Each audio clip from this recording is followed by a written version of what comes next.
The old saying they had, keep them barefoot in the winter and pregnant in the summer. So the barefoot meant they didn't want you having shoes? What that mean, barefoot? Where you gonna go and snow on the ground you didn't have any shoes? So they had the power to give y'all shoes or not give you shoes, in other words. They were the only one working. That's why they didn't want you to work. You couldn't get shoes in the wintertime because they didn't want you to leave. So y'all wouldn't have shoes and clothes if they didn't give it to you. I've heard of all this stuff. You asked for, I need some money for another dress. Well, then you already got hanging in the closet. What's Been in the there 10 or closet? 15 years out of I style. know people that went through that. My mom You want some money for some makeup or something for your hair, you don't need it. Go in there and get some of that raw crown grease. So that's when I heard them telling women that. I said, I'm getting me a job. So, how was it for food when y'all wanted to eat or was hungry? They go buy what they wanted. Exactly. They go buy the groceries. And so y'all had to eat whatever they had for y'all. That's right, whatever they bought. Shit. And one woman older than me, she finally got divorced and she said, I'm getting divorced, she said. All he go buy is a pig feet. She said, that's what we have to eat.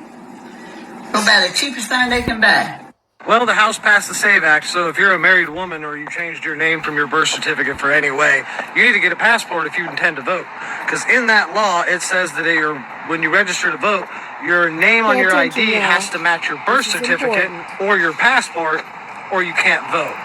So, if you're a married woman who changed her name, yeah, the Republicans just took your right to vote away, unless you happen to have a passport, which, costs about $200. And if you're wondering why the Republicans would do this, it's because most women vote Democrat.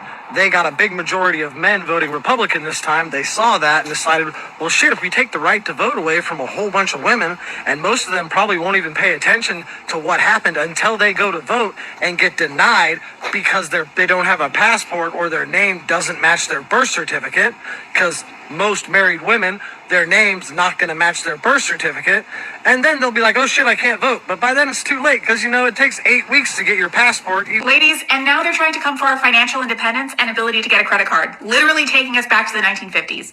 There was an executive order signed 2 days ago that isn't getting a lot of attention. Restoring equality of opportunity and meritocracy. Yes. This was signed by you-know-who 2 days ago, and it could have really significant impacts on women and minorities when it comes to their finances. This executive order is targeting both parts of the Civil Rights Act as well as the Equal Credit and Opportunity Act. Talking specifically about women, the Equal Credit and Opportunity Act was signed into law in the 1970s, and it prohibited banks and credit agencies from discriminating against a woman just because she's a woman, aka back to the days of needing a cosigner, a male cosigner, for a loan, a mortgage, a credit card, or even a bank account. Could you imagine? Now, here's the thing. Only Congress can actually change that law. It's important to be aware of this because we need to keep an eye out in the House and the Senate for any similar legislation.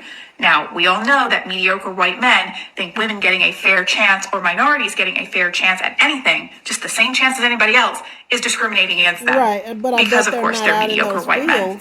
Picking Keep them barefooted and pregnant.